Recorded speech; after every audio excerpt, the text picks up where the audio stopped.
Misteri keluarga Bhatia. Pada 2018, ada satu penemuan yang mengejutkan di Burari, Delhi sehingga menggemparkan seluruh negara. 11 ahli keluarga Bhatia ditemui mati di dalam rumahnya sendiri. 10 daripadanya tergantung dari siling, mata ditutup dan mulut dilekatkan dengan pita, dan juga tangan mereka semua diikat. Ahli keluarganya yang tertua iaitu Narayan Devi yang berusia 77 tahun ditemui tidak bernyawa di dalam bilik lain. Tiada kesan pecah masuk, tiada kesan pergelutan, yang hanya adalah sepi. Adakah ini pembunuhan? Adakah ini ritual? Atau adakah ini sesuatu yang lebih menakutkan? Pihak polis memulakan siasatan yang terperinci, tapi apa yang mereka temui jauh lebih pelik. Apa yang tersembunyi di dalam rumah itu adalah 11 diary, ditulis selama 11 tahun.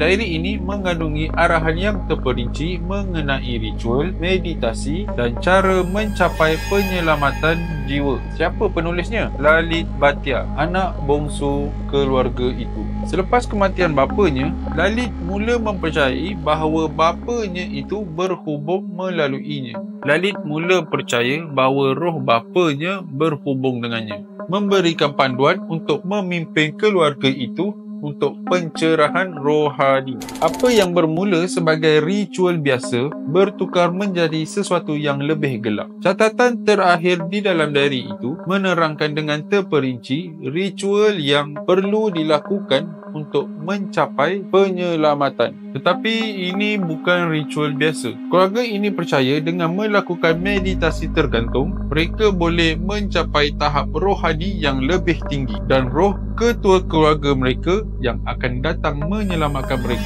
Tetapi malangnya tiada siapa yang datang. Apa yang berlaku pada malam itu adalah satu kombinasi tragis antara kepercayaan yang membuta tuli, trauma psikologi dan kuasa delusi berkongsi. Ia bukanlah pembunuhan, tetapi sebuah keluarga yang terperangkap di dalam fikiran mereka sendiri, mempercayai mereka sedang menuju ke arah penyelamatan. Kes Burari ini mengingatkan kita bahawa begitu rapuhnya minda manusia dan betapa bahayanya apabila kepercayaan yang membutakan realiti.